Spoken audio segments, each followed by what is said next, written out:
These chemicals are simply combinations of carbon and hydrogen.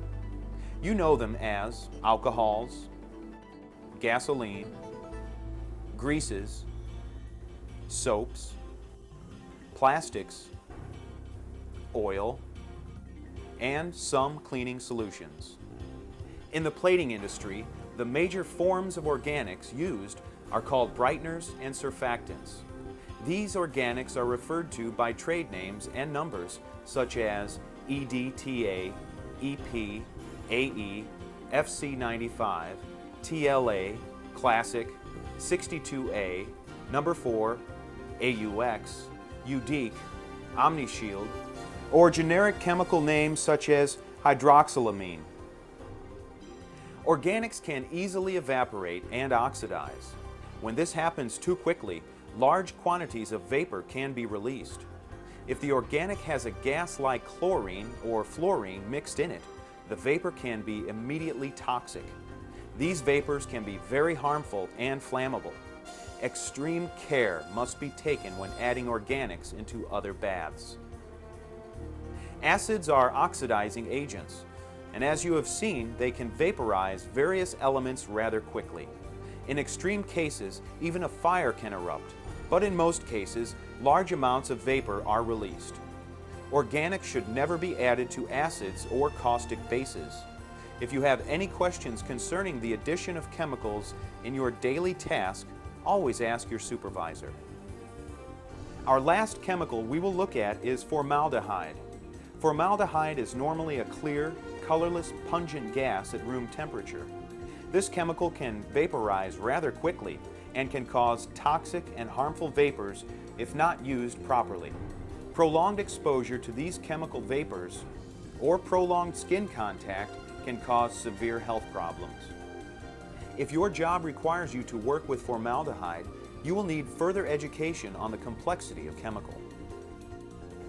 We don't expect every employee to be a chemist, but we do want everyone to be aware of some basic chemical principles. And that knowledge will go a long way in preventing practically any workplace accident. Our company has a comprehensive hazardous communication program, part of which requires every container and chemical substance to be labeled.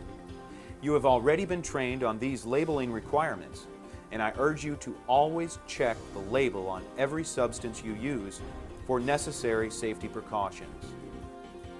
Your company has also developed an evacuation and emergency plan in the unlikely event of an accident.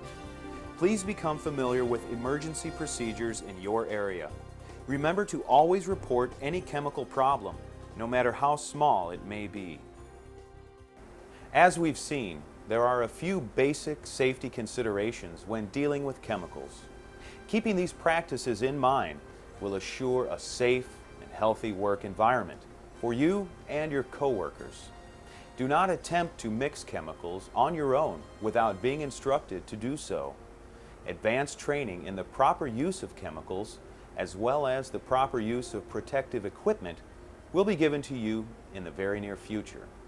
These safety procedures will be an ongoing effort on the part of your company to help assure your safety. Please do your part by knowing proper safety procedures when handling chemicals, or by asking questions when you are not sure about how to handle a specific chemical. We want you to feel comfortable when handling various chemicals and substances in the workplace.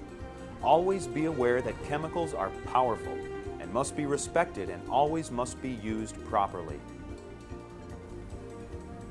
If you are told to mix chemicals and feel uncomfortable after being instructed, ask a supervisor or other trained associate to show you how to do it. Taking the time to ask questions or be shown the proper procedure will assure your safety and the safety of your coworkers. Thank you for giving your attention to this very important subject.